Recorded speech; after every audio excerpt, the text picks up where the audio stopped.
awareness guy. Now, let's start the show.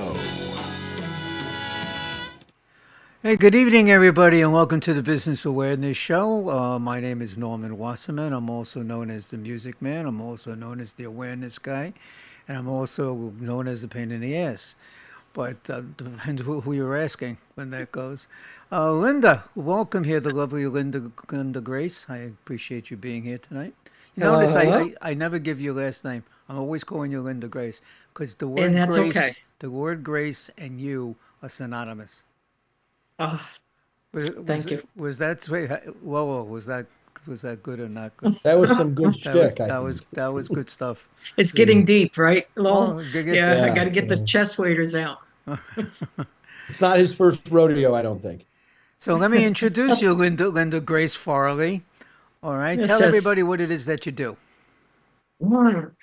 I have a practice called Cycles of Life Management Services. I look at things from a body, mind, and spirit perspective. From the body perspective, I am a partner with Beamer Corporation, promoting an FDA Class 2 cleared medical device that helps increase blood flow and bringing oxygen and nutrients to the cells. So How's that? it circulates blood. Is that Yeah, in the microcirculatory system. Yeah, it's pretty intense. I had no idea that, but is it it makes sense. is it like a But transfusion? is it like what is it? Is it like a blood transfusion?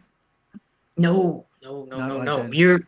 No, it's primary. MAT is a PEMF system, which is pulse electromagnetic field, and it sends in the signal through your body. So which is really cool. But we're not here to talk about me. We're here to talk about our guest. Would you like to introduce him to our I think that audience? would be a good idea. We're going to welcome from the city of Chicago tonight.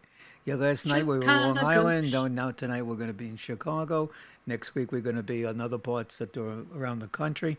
Mr. Lowell Mora, who is the CFO and owner and founder and director and chief cook and bottle washer of Impact CFO. Do I got that right, Lowell? That's correct. Thanks, Norm. Good. And tell everybody what you do as with Impact CFO.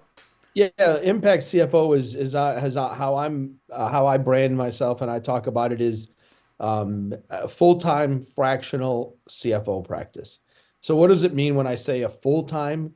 That means the business that I have, a lot of the business I have, and the business that I seek to have is fractional from the standpoint of I'm not working full time for any one company or my full docket of 40 hours a week, but I like to have long-term relationships where we have agreements where we'll be on board for say 20% of the time so I can get embedded in the business and really make a difference and be that strategic partner to a CEO and owner, a family member, the right-hand partner. And that's really what I've done for 30 years. How do you determine how much time you need? Each You know, company is different. it's there's in life, Norm, you know this probably, there's science and art, and it probably falls a little bit somewhere in between.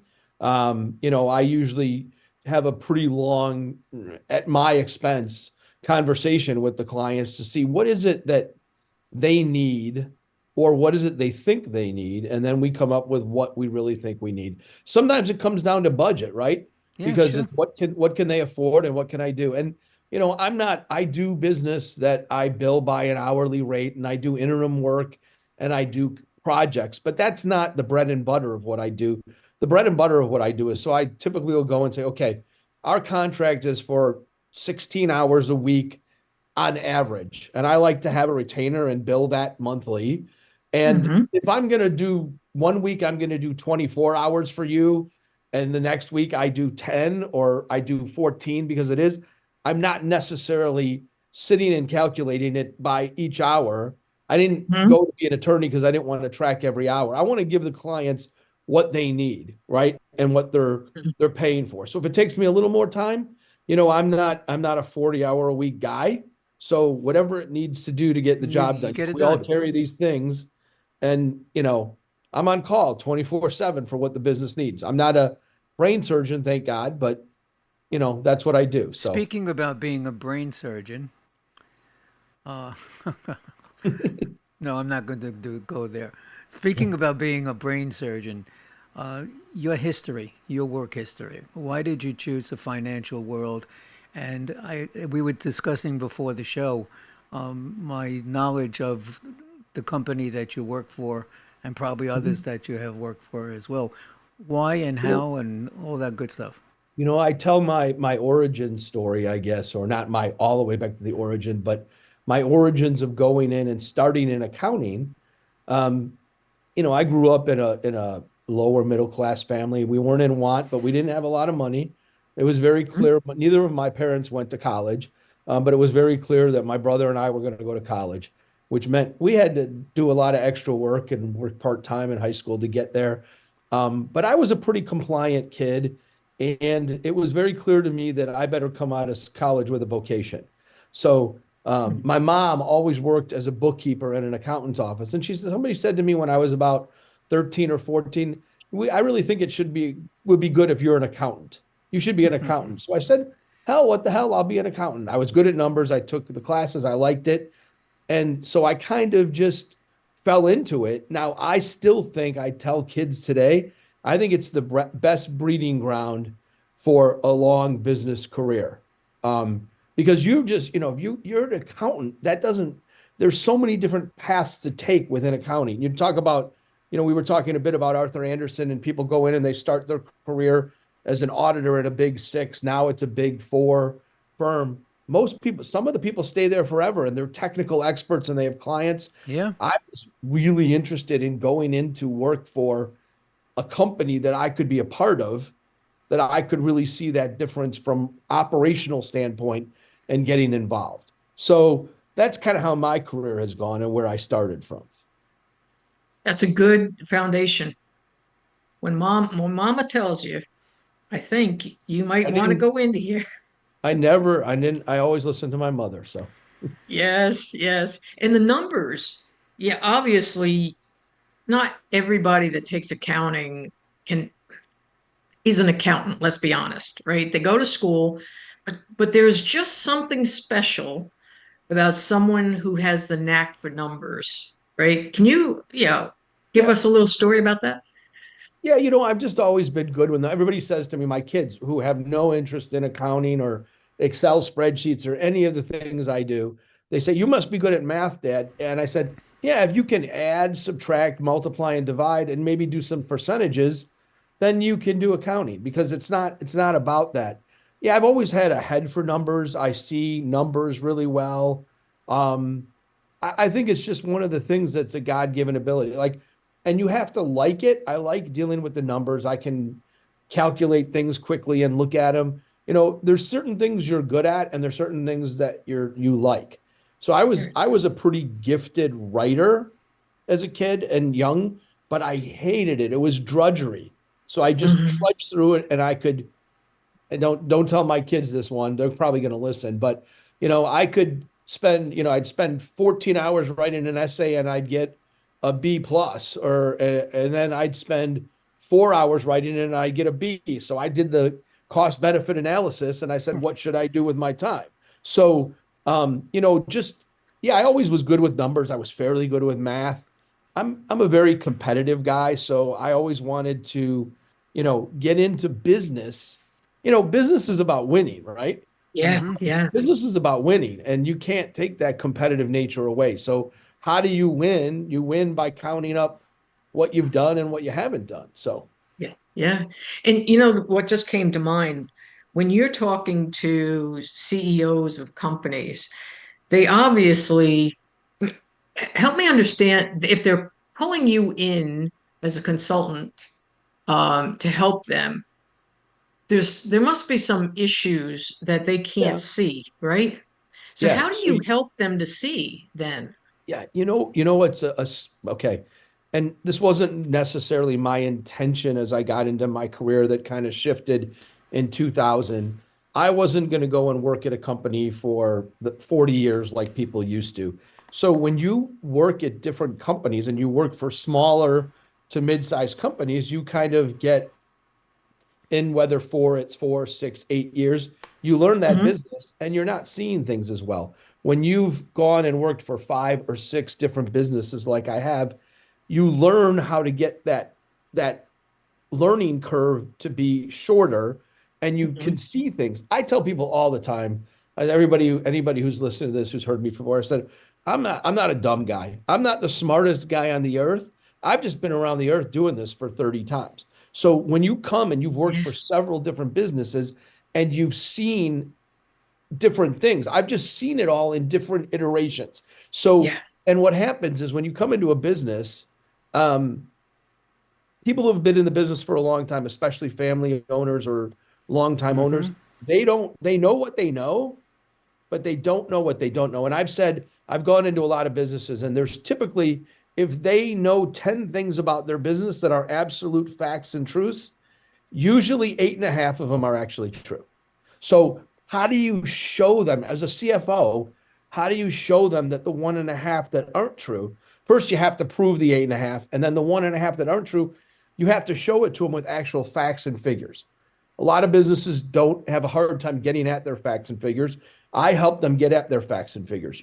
What's the first thing? You take a product, right? If you sell more of a product that you're losing money on, that's not good. No. Your revenue goes up, but you lose more money. So a lot of times they think they know what their margins are just by history. So when you sit down and show them, listen, this is what your margin is on this product, and whether it's a loser or it's actually not making as much money as they think for some reason, then they say, oh my gosh, and you can look at it. But it's getting them to think that way. A lot of family businesses, a lot of family businesses and successful ones say, well, we're making this much money and it's enough. It's never enough. I respect people who do that, but I say, no, you want to maximize your business. And it comes back to wanting to be competitive, wanting to win. And what I always say as a CFO, which you don't hear all the time, is my number one goal is customer service, right? Yes. So the end customer is who I always want to provide the best customer service to.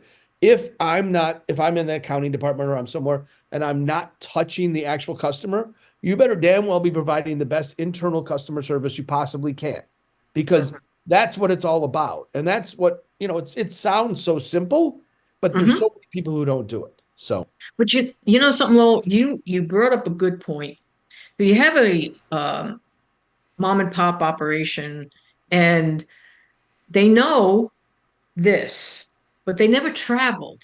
Like you were saying, you've gone around the world 30 times. So you have experienced the different aspects of different businesses and how they run them.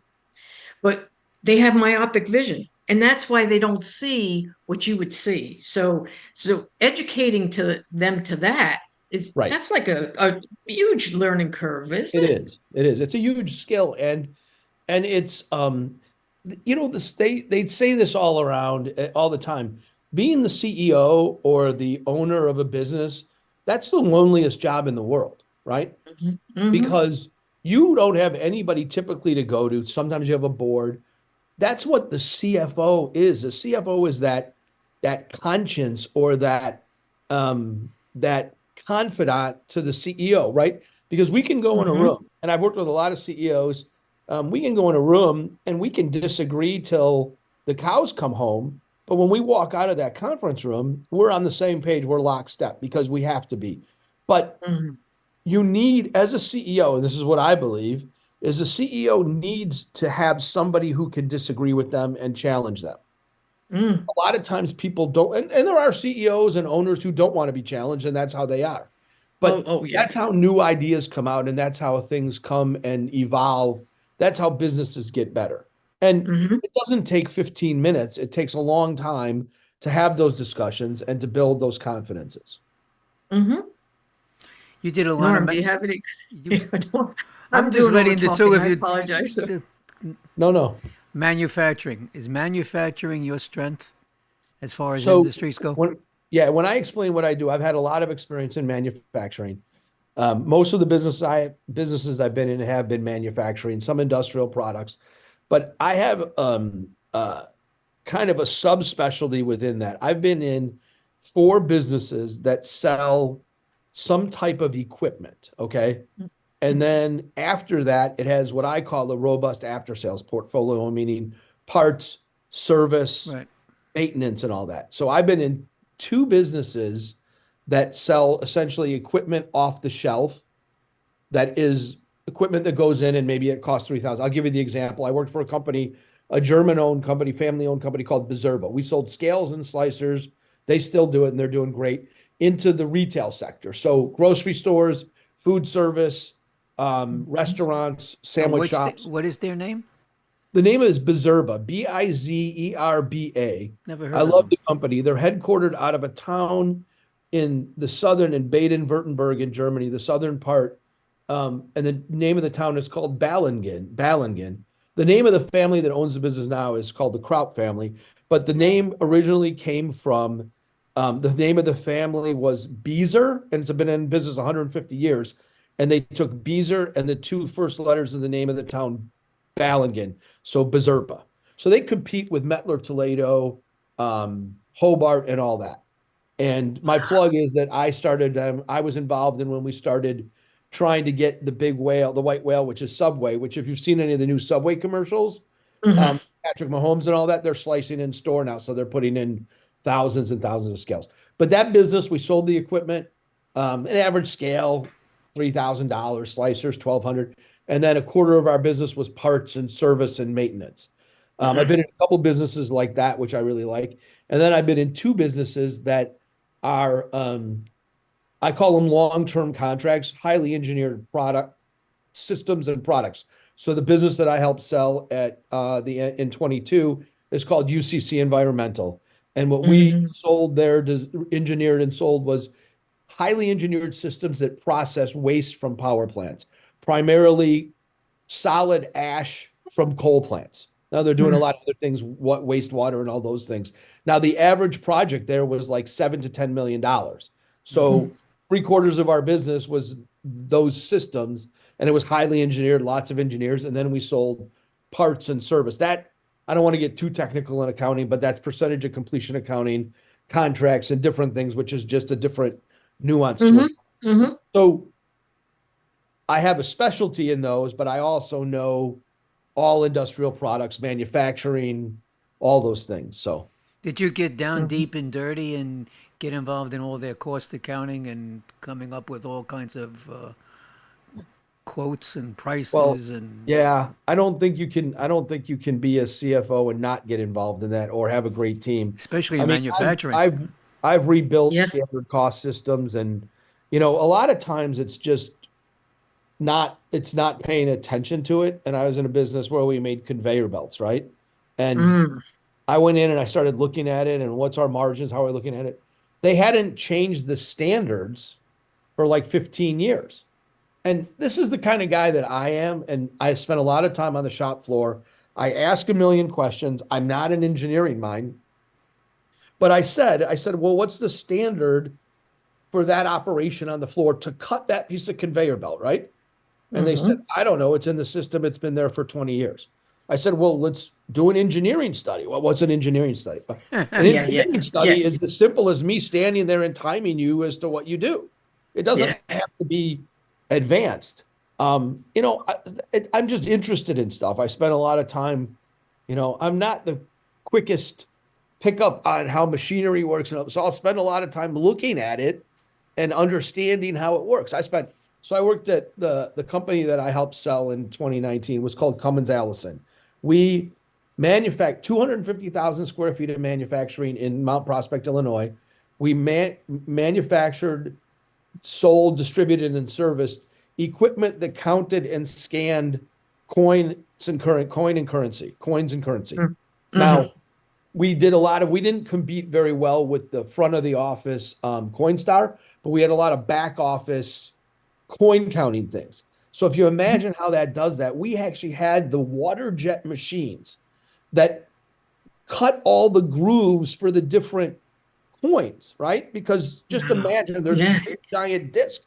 And I just find that I would stand there for like an hour looking at that water jet. I don't know if it's a water jet, whatever it is, the water, the tool that did that. And everyone's like, what are you doing? I'm like, I just find this amazing. And I like looking at it. Yeah. So that's what I do. I like to walk around the floor. I like to talk to people. I think it's really important in businesses that, when I go and I started a business and you walk around with an executive or a CEO and they first of all say hello to everybody on the floor, but then they also know their names. Hmm? That means a lot to me. And that's what it's about. It's Sure. about the people. So You also got involved Absolutely. in the dairy industry. yeah, way back when I worked for a company called Tetra Pak. Tetra Pak's a really interesting company. So it's I don't know what the sales are. My guess would be $20 billion in sales globally. It's owned by one Swedish family. And if you looked up on the lists of the wealthiest families in the world, the family is called the Rousing family. No Mm. debt in the business, at least when I was there. Basically, they created this package in, I don't know, it was in the 40s or 50s. That's an aseptic package. In the US, it's a very interesting company because um, in the US, it's used primarily for the kids' juice box. So the Minute Maid juice box. And the Mhm. concept of this package is that it's a square, so it's a brick, and it's shelf stable for a year. So it's in the US market, which is relatively small for them, it's juice and nutritionals.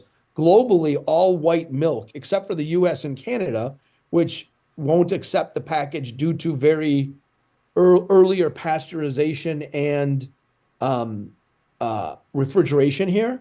So if you Mm. walk into a grocery store in Mexico, all the packages of milk are 1 liter packages, and you bring it home, you put it on the shelf, and it stays on the shelf for a year. You don't need to put it in the fridge. It's like opening a jar of spaghetti or soup or something. Wow. And How can that be? it is because if you look at the inside of that package, there's like, I don't know how many it is. I would say 40 different layers of the composite that makes it shelf stable for a year. And the other brilliant thing is logistically, it's a brick, so it takes less to ship. So it's an amazing company. I worked in a division there that we called the processing division, where we sold engineered pasteurization systems, Yeah. uh, separators, and homogenizers Hmm. and other Hmm. Hmm. components that process primarily dairy, um, Hmm. but other things. So, what do? You go out, you go to a dairy farm, and you get to see all the equipment works. It's Right, right. fascinating. So I still find it, I tell a story um, that my lives kind of transpired or crossed. In the mid 90s, I worked for a company called GATX, which was a rail car leasing company out of Chicago. That was before I went to the smaller companies. And they were a publicly traded company, and it was rail car leasing. And I actually lived in Mexico for a couple years and helped them. We bought a business from the National Railroad there and put it in place. So the first time I go to the grocery store, I'm looking for milk, right? And yeah, where do we go? We go to the container, the fridge, and you pull the milk out. And Hmm. I can't Yeah. find a gallon of milk in a plastic jug anywhere. I find this dirty container on the floor somewhere, and it's got three of them that are all dusty. And I speak enough Spanish. I do speak conversationally, I speak Spanish. And a woman who was probably my mother's age comes over, drags me by the arm, and takes me to this whole entire aisle that's just milk in that container from top to bottom. And she explains to me, you take it home and you do it. And that was in 1993 or 94, like 6 to 7 years before I went to work for this company, Tetra Pak. So I just find it amazing how these things cross over life. So In manufacturing, absolutely. yeah, When you yeah. mentioned about the separators, my hometown, there was a company called Dealaval.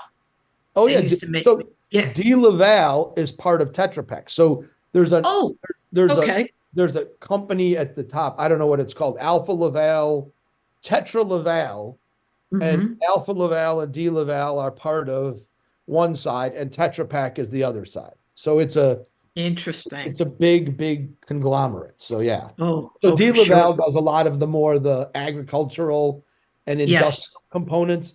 This was Yes. everything we did at Tetra Pak was food grade. But Hmm. our biggest supplier for valves and parts and all that was Alpha Laval because they split up and we had like lifelong agreements to buy parts and distribute their parts and things, valves and And components. the other company you mentioned was Hobart. Hobart? Right. Hobart. Right? Hobart, you must be from Ohio, right? No, I'm from New York. Oh, There are New York. Hobart machines all over here, and I used to work in a deli when I was a kid. yeah. Yeah, So- yeah. My favorite thing is when I worked at Bazurba. Have you ever seen that Seinfeld episode where Kramer has a slicer in his house and it's a Hobart? Oh, okay. So I always said, my friend said, well, how come you didn't get him to get it? Well, it was different times. But yeah, Hobart. So Hobart, it's very interesting. Hobart's a huge company. And I joke, when I was with Bazurba, we sold scales and slicers, and that's all we sold, right? Sure, We sure, did some sure. industrial products, but on the retail side. But when you go to Hobart, literally, I always said, at Hobart, you could buy everything but the kitchen sink. But no, you could buy it. You bought everything. If you went in the back of a grocery, you could buy, they supply everything. So they weren't as Everything. laser focused on the scales and slicers as we were. And that's why we did really well. Yeah, I worked in a bakery, and all of, like you were just saying about the sink. I remember the sink it was a double sink, obviously, right? Hobart, and that the machinery, it was crazy. We used to call them Kaiser rolls, right? Yep. Hard rolls, Right. right? Yeah. And you put the dough in there, and it like, oh yeah, fascinating stuff. So, but yeah, you have some stories. So one of the things that I wrote down, how often, when it comes to standards, how often should manufacturers review their standards? Because you were saying the guy says, oh, 20 years. Um, I mean, how often is a rule? I don't think there's any hard and fast rule. Okay. I typically like to take a look at them at least at a high level once a year, right? Hmm. So there's differences. There's labor standards.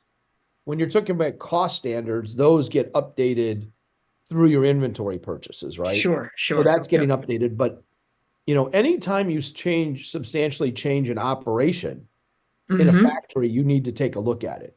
But I Yeah. typically ask everybody to take a look at it once a year, Mhm. at least to make sure they make sense. Because even if you get, a lot of times you can get a piece of equipment that may not be a major capital investment, but it still changes the amount of time that it takes to do something. So people don't think about that. Mhm. Sometimes you can just get things that are as simple as getting lift tables that raise things up, which Mhm. goes a lot faster and then saves people's backs. So rather than a guy lifting up a big piece of something that might take, a minute and a half, now this thing does it automatically and it takes 30 seconds.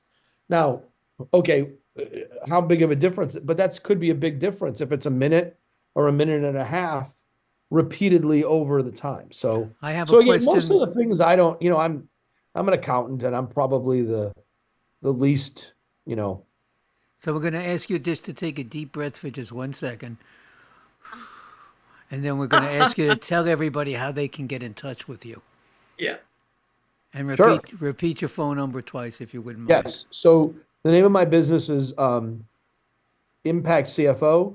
You can reach me at my name, LOWELL, at impactcfo.net.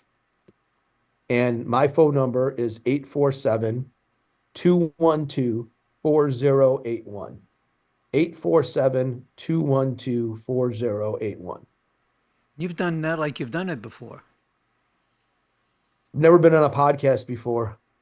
Oh, you Never? Well, you're doing a really, really good job. And what we're going to do, so we can be back here next week, is pay the bills a little bit and take a real short break. So stay tuned, everybody, and we'll be back with Lowell Mora.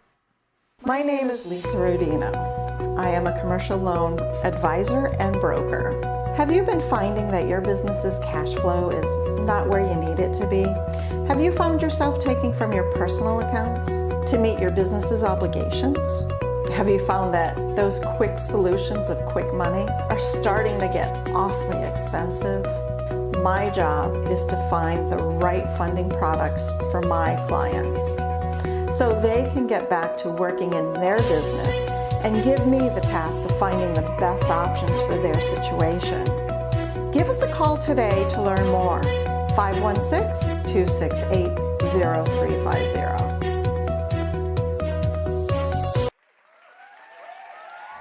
evening, everybody, and welcome to Friend Entertainment USA. My name is Norman Wasserman. I am also known as the Music Man. Let me just tell you a little bit about Friend Entertainment. We put on concerts for charities, and we do that everywhere from New York to Las Vegas. We do R&B, Motown, rock and roll, jazz, whatever it is that you wish. Friend Entertainment will deliver the best of the best for you and your charity. Here are some of the names of the talent that have performed with us on our stage.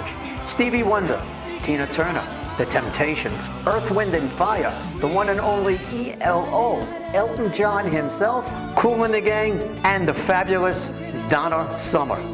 Go to our website, friendentusa.com. That's www.friendentusa.com, or feel free to call us at 631-698-9696. 631-698-9696, and we'll see you at the next show. And welcome back, everybody, to the Business Awareness Hour with our special guest, Lola Mora, from the state of Illinois, from the city of Chicago, who's been around the world 30 times. How's that? Was that good? That about right? I just meant I've been around the clock 30 Yeah, we times. know that, but I figured I would just play on the words Sure. a little bit. What differentiates your offering specifically as a time fractional CFO in somebody else's? You know, there's lots of people doing it, and I think it's what I bring on the strategic side, and my ability to juggle a lot of different things at once, and also the fact that I've seen so many different businesses that I can bring a different perspective. Am I smarter than all those? No, there's a lot of great people out there doing it. But what differentiates me is my ability, I think, having worked in so many small to mid-sized businesses, I can see everything from 100,000 feet. But when we need to get into the detail, I can get into the detail as well. You know, I have a good Scooby sense or sniffer, right? If something doesn't feel right, I'm not just going to take the answer and walk away. I'm going to say, well, show me what that means or show me how that goes. So I'll spend, if I have, hopefully some of my former people that worked on my team are listening to this, and, once things are going along smoothly, it happens. But if we need to work on something and figure it out, guys, we're going to get in a room and go through this for 4 to 6 hours. And they don't like typically when I ask a million questions. So we figure things out and we do it differently going forward. I think that what I bring is, I kind of am, a CFO, and, I'm a CFO. When people walk in my office and ask me, well, you've always been doing this. I said, no, I wasn't born a CFO. I worked really, really hard to be a CFO. I wasn't born with a silver spoon in my mouth. And I appreciate people. My dad was essentially a door-to-door salesman for 40 years. And I imagine he was a distributor of a product in Chicago, and he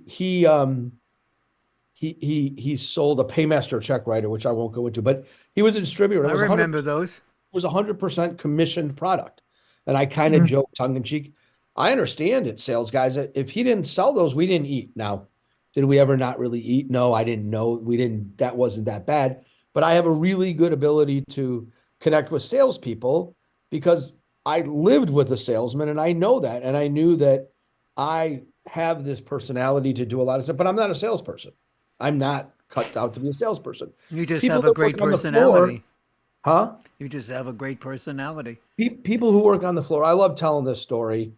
I worked at this one company, and there was a guy who worked in our factory, and I met him, and he went to a high school near me, and he was a high school football athlete, so he got a scholarship to a big one, and then he went into the military, and he was just a really nice guy, and he confided in me that he was a recovering addict, and that he went to all his things, and we'd talk about, I live in Chicago, we're Bears fans, and we talk about football every week. I'd walk by, we talk about it on Monday, blah, blah, blah.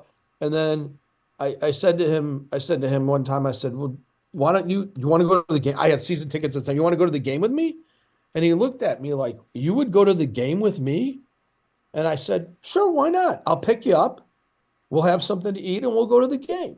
So nobody's better than any other person in this world. That's So right. I like going and I like talking to people and being on the factory floor. So some of that is just, being human and, some of it's what you come from. So. Yeah, yeah. What are Good some of the upbringing. what are some of the issues that you see facing family-owned small, medium-sized businesses in regards to the majors? Yeah, so I think that most of the family-owned small businesses, they have carved out their niches, right? Mhm. And they're not going after the big boys, which they don't need to. But I think it's a lack of, so one of the biggest things I see, and I can't blame them, and I've never been in that position, but most of the family businesses that I've worked for have zero debt on their books. So is zero debt a good thing or a bad thing? It Yeah, depends. So yeah, to in a me, way. if you can borrow money and you have positive net present value projects to put that into, that's better than not borrowing money because that's how you're going to grow your business. And in the end, what you're bringing to the bottom line and EBITDA is what generates value in the business. This, in a similar sense, not even with debt, is if you think about a business and say there's a business and the business generates $5 million or $10 million a year in cash, and the family just takes that out every year and invests it in something else. A lot of times it's much better to reinvest that back into the business because your returns are going to be deeper, right? Are Right. going to be Hmm. bigger. So it's a lack of, it's some of that comes from where my grandparents came from, and some of it's been passed down is they lived through the Depression and they said, hey, we don't ever want to owe anybody anything. Mm, That's not necessarily true. Um, and it's sometimes a lack of vision. It's a lack of new blood. It's a lack of looking at things just a little bit differently. hmm. Those that have lived through the Depression, what I found is they're stuck in scarcity mode, Mm-hmm. like no debt, right? Because they have had that experience. They're they're stuck there. And sometimes that's a good thing, but then other times it really holds them back from expanding their businesses and Right. such. And that's what you have to do. Sometimes, you have to assess somebody's risk profile and you have to, again, it's easy to say when it's not your money and not your business, but Right. one of my jobs is to get people to adjust their risk profile to achieve what their goals and objectives are. And it's my job to help them clarify what the goals and objectives are. Tell us another interesting story. Yeah. I like the Oh, stories. Talk to us. so one of my favorites, even though it doesn't even show up on my resume anymore, it's so far ago. Um, one of my favorite stories was when I was working in Mexico. So our main office was in Mexico City, and we had a repair facility factory in a town called Tierra Blanca, Veracruz in Mexico. And it was literally, we'd stay in the town of Veracruz, which was on the ocean, and we had to go in Suburbans every day across this tollway that nobody used because it was too expensive. And we weren't allowed in this town after dark. Like pulling into this town, um, was like pulling into an old West town, right? It was dirt roads. And there was this little, every morning we'd get up and leave at 6 in the morning, and there was this little open air restaurant. And we would go there, however many was, there were 10 of us each day. We'd go there, and 10 of us would eat the biggest, most delicious breakfast for like $26. And they were thrilled to have us as customers. The people in this town made $1.50 a day.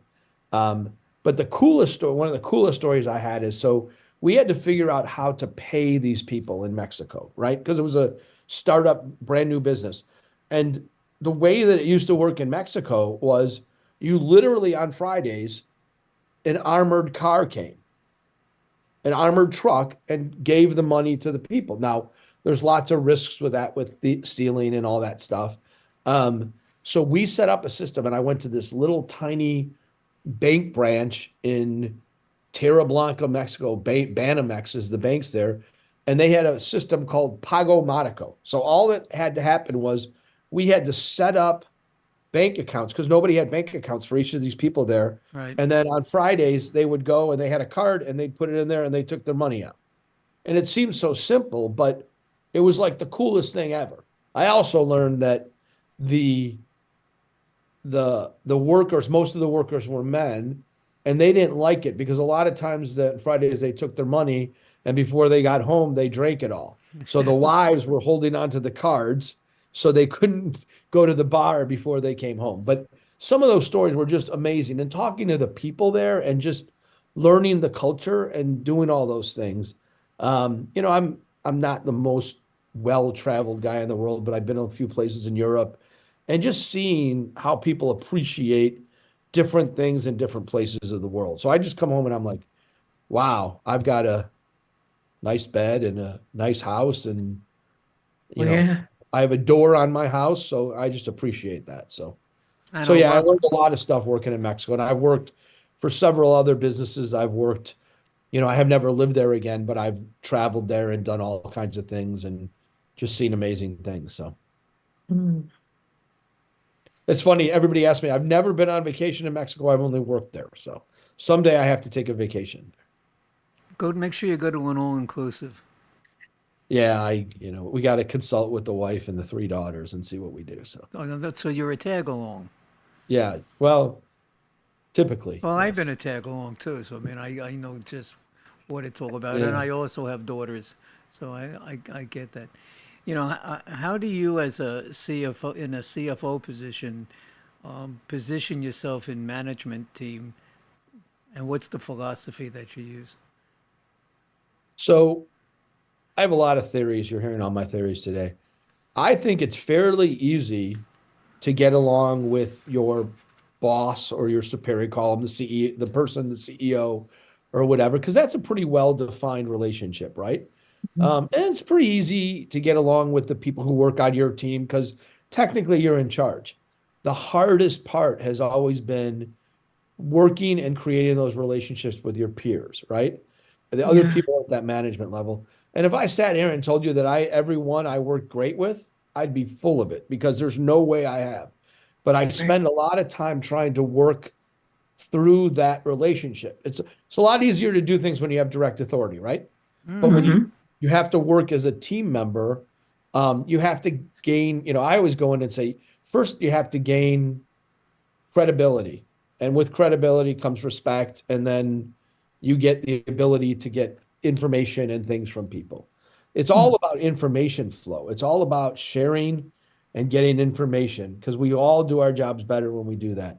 And it's not perfect. It's never perfect, right? So when you have somebody that you don't necessarily click with or doesn't want to share, you have to come up with creative ways to get that information. And again, have I always done it? There's no way I've always done it perfectly. There's people that I've never been able to crack.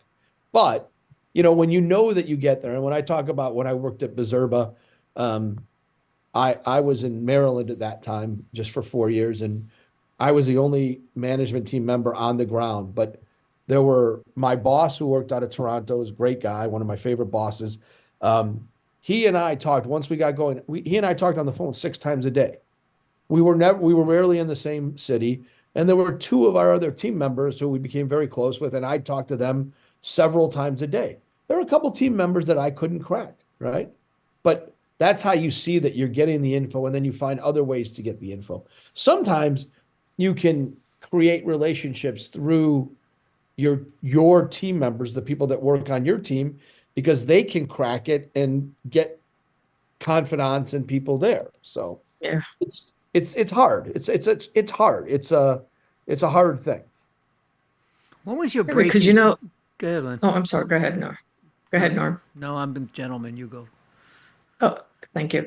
Because one of the things that, you know, when people are like that, not wanting to share, holding on to, they're, you know, it's based in fear, obviously, because if someone else is a little smarter than them, or they're afraid of losing their job. I mean, that's a culture that we see, or I should say, the environment that we see Yeah.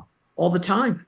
You know, yeah, I've seen it, right? But it's about, I always call it getting past the gatekeeper, which is the fear base, right? Once you form that relationship of trust, hey, I'm in here to help you, I'm not here to steal from you, then you see things happen. But it all So, depends on the person, right? right. You know, So how sometimes it is, starched they are. so sometimes it is fear of losing the job, but Yeah. sometimes it's just fear of that person's been able to control the narrative and what they do for Yes. so long, and they don't want anybody asking questions. So one of the ways you do that is, and this cracks me up, is if I have an idea and we talk about it, it doesn't need to be my idea. I tell other people, so I tell a story that I had a gentleman in the business and his customer service manager left, and he kind of ran the plant. And I said to him, I went in and talked to him every week for about 6 months. And I said, John, you got to hire a new customer service manager. You can't handle it on your own, blah, blah, blah, blah, blah. And we talked about it. And then, yeah, I'll think about it. I'll think about it. I'll think about it. One day he comes into my office on a Monday morning and he says, Lowell, I think we need to hire a customer service manager. And I said, John, that's a great idea. Why don't we go do that? I don't. Well, need what the made him credit decide for that it. all of a sudden that he needed a customer service manager? I can't even get into what made this guy tick. I don't know, but I knew that it had to be his idea, right? No, it's probably the boss's idea who said something to him based upon what you said. I don't really care who did it. We got what we needed, right? Exactly. It took 6 months, but you got there. Sometimes sometimes it's, beating that nail into the ground and just keeping plowing along. So Yeah, yeah. Okay. Norm? Any other stories? I'm still looking at these. I'm reading the information that Lowell had written down here. What, Yeah, can I so- ask him one? yeah, Can I please. ask him? Okay. What motivates you to engage in this type of offering? What motivates you to engage in offerings that people have? There's got to be something that I would think triggers you to say, "Oh yeah, let me get my teeth into that subject," right? Yeah, What is it that? Because can you differentiate? Well, this one I'm not feeling, but this one I am, and it's not like a challenge. yeah, it's Would a that challenge. It's a challenge. So it comes back to my competitive nature. Yeah. I had this much athletic ability, and my baseball career ended when I was 14 or 15, but it was everything to me. And I was the most competitive guy you've ever met. My wife is the most wonderful person I've ever met, but we can't play Pictionary together because she's not as competitive as me, and I'll get mad and start screaming and do something. So it's that competitive nature, and it's wanting a challenge, right? I kind of say if I didn't want a challenge, I would have stayed at one of my jobs and still been there 25 years later or whatever it is. Yeah. To me, it's seeing a lot of different things and wanting to be involved in a lot of different things. It's the variety of it. I want challenges. I want a lot of challenges. If I was, if I was just somebody to go and crank the numbers out, I could get a job and do that. That's not what I like to do. The other thing is, to a certain extent at this point, I want to work with the kinds of people that I want to work with. I want to go and work for companies and be involved in companies that have good core values, that really want to do something. Now, again, I'm involved in industrial products. I'm not talking about saving the world. But I'm interested in doing and being with people. Life is too short, and you spend too much time at work to not have fun. For And sure. I think you can probably tell that one of the things I like to do is I like to have fun. So, you got to do what you got to do your job, but why can't you smile and joke while you're doing it? So, What's your contact information again if people want to get a hold of you? yep, my name is Lowell Mora. My company is Impact CFO, and my email address is Lowell, Lowell, at impactcfo.net. And my phone number is 847-212-4081, 847-212-4081. Before, when we were talking about why you chose the position and the area of your expertise, you said you had gotten bored. What was your breaking point when you said, all right, I had enough of this. All right, I'm going to go in, I'm going to go do something else. Still know- use my background, but do something else. So when I worked, through my career, you've got a lot of things going on in your life, right? So first of all, you get married, you have kids, you're busy. So I worked at Tetra Pak for 8 years. I had a good job. I just didn't see the progression or the next set of challenges. So I said, I'm going to look for another job. And it took me probably a couple of years to find the right one. I worked for Amaral Beltec, and I was there for 6 years. So it's sort of that in a small to mid-sized company, there's only so much upward mobility or Right. opportunity to change things. So you coupled that with wanting to see something different and having a new challenge. So that's a big part of it is you get to a tipping point with any job where you say, okay, any role where I've done a lot of things, we've done a lot of things, it's been great. But now when it goes into kind of autopilot, is that as much fun, right? And that's where I've kind of gotten to it. When I worked so I'll tell the story. I worked at Bizerba. We were outside of Baltimore, and I've lived my whole life in Chicago. And we moved there in 2014. And in 2018, I won't go to all the details, but there was a rebuild. We had to do everything there. And it was so much fun. We built it out. And then we got to the point where things were kind of on autopilot. And there was another area that really needed a lot of attention, but that was going to be a down and out battle with people to work on it and look at it. And at that time, my wife and my 3 daughters said to me, hey, Lowell, Dad, we're moving back to Chicago, and you're welcome to come along if you want. And I said, well, I better come along because I'm the primary breadwinner. So at that point, I said, I'm going to go and do something different rather than, just fight that next battle. So again, nothing wrong with Baltimore. We just wanted to finish raising our kids here. And what I've really been able to do and really enjoy, and I think I talked about it over the last 4 years, the 2 businesses I was in, Cummins Allison and UCC Environmental, I helped the 3rd generation family sell the business. And that's a whole different skill set, going through the whole process of hiring investment bankers and going through the marketing effort of the business, and then you get a deal, and then you have the due diligence, and then you sell the business, and then you go from there. So both situations, it ended up at Cummins Allison, we sold it to a strategic, big publicly traded company, and that wasn't my cup of tea. UCC Environmental, I stayed for a year or so and decided to part ways just because I was ready to do something. And I was recruited specifically there to help them sell it right when it was starting. So I knew that I could do something different. And now I get to this point in my career and I say, heck, I'm interested in seeing a lot of different things.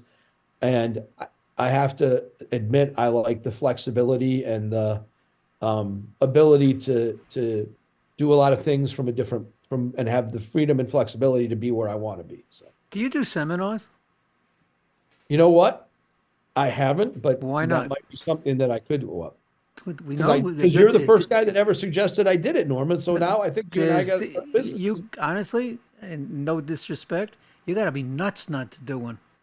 Yeah. And first of all, the people that are Norm coming, would know, yeah.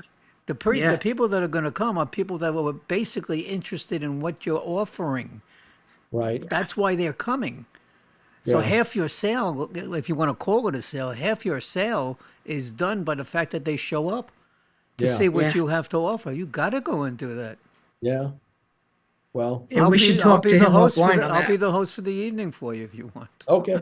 Are you going to play some instruments for me too? No, I'll sing, mate. No, I always sing. I'd rather play the instrument than sing. But you did a wonderful, wonderful job tonight. Definitely think about the seminars. If you got Yeah. nothing else out of this, I would think that the idea about you doing lectures, talks, seminars, absolutely. Speakers bureaus, get involved with the Speakers Bureau. Linda belongs to, Oh, yeah. right?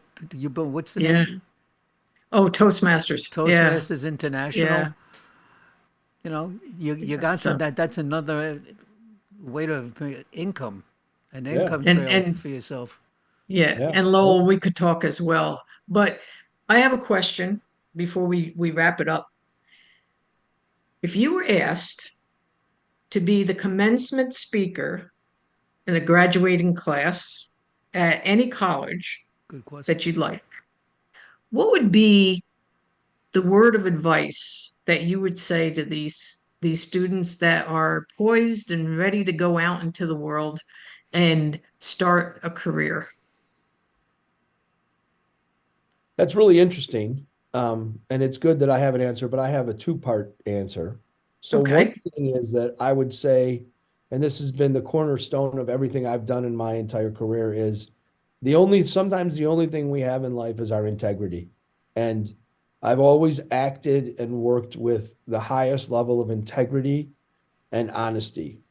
I cannot lie very well, so I learned at a very young age. I'm not good at it, and I've just carried through. I don't lie. I can't lie. I don't lie. And there's a lot of people in the world of business who aren't like that. And sometimes it's hard and you have to make a change to get out of a bad situation. The other thing is, there's a lot of people, like I said earlier, I'm not a dumb guy, but I'm not the smartest guy in the world. And, through my life, things have come relatively easy, but I've been in my life I'm what I call a grinder, right? And sometimes you got to grind it out and you got to work at a job and do things, and things don't always go exactly your way. And then, you keep working, you work hard, you do the right things. And I think, putting yourself, when the right opportunity and the position comes, if you've positioned yourself to be that person and have that skill, then you can do it. I just said, obviously, the opportunities I fell into where I helped to sell the businesses, those are typically more profitable and lucrative experiences. And Mhm. I kind of cranked along and grinded along. So Well, sometimes look at the seminar you can have with that. Yeah. Yeah. Yes, indeed. I'll make you an outline. Okay. So, so that's what I would say. I don't think anybody's going to ask me to speak at a commencement. You never know. But it's that's what I would say, and that's just my two takeaways. All of us aren't Elon Musk, and we're not all geniuses, and Thank we're not God. all going to come up with ideas. And I haven't done anything revolutionary in my life. I just kind of go along and do what I like to do. And You've I like- I you've have just fun. been a guy who has 3 daughters and a wife who has achieved certain things in life, and that's an important situation to give to kids as they're graduating. Yeah, and I Yeah. can't quit And I working think that's because where I have Linda 2 was daughters headed. in college and 1 more to go. All right, there you go. But I want to thank you very, very much for being yeah. here this evening. You really did a bang-up job. Thank you very much for having me. It was No, a it's our lot of pleasure. fun. It's good. You That's don't the very idea. often get to talk about yourself for an hour, so that was a lot of fun. Well, and good. And do a seminar. All right, Thank and you. meanwhile, just hang out there for a few minutes as we say goodnight to everybody. Thank you. What a show! Wow. I We couldn't. could have talked for more. It, and it wasn't just the talking; it was the information that was coming through. Yes. With everything. Yeah. A lot of people can talk Absolutely. and they don't know what they're talking about. When you get someone who knows what they're talking about, and that should be doing seminars, you want to put that thought into somebody's head, and whatever. So Yeah. anyway, I thank you, my dear, for co-hosting again. We'll see you next Wednesday. Yes. And everybody have a great weekend. And thank you for tuning in to the Business Awareness Hour. Good night, everyone. Thank Good you. night, everyone. Good night. The Business Awareness Hour with Lisa and the Music Man is brought to you by Media Stations in Bohemia, New York. Create your own media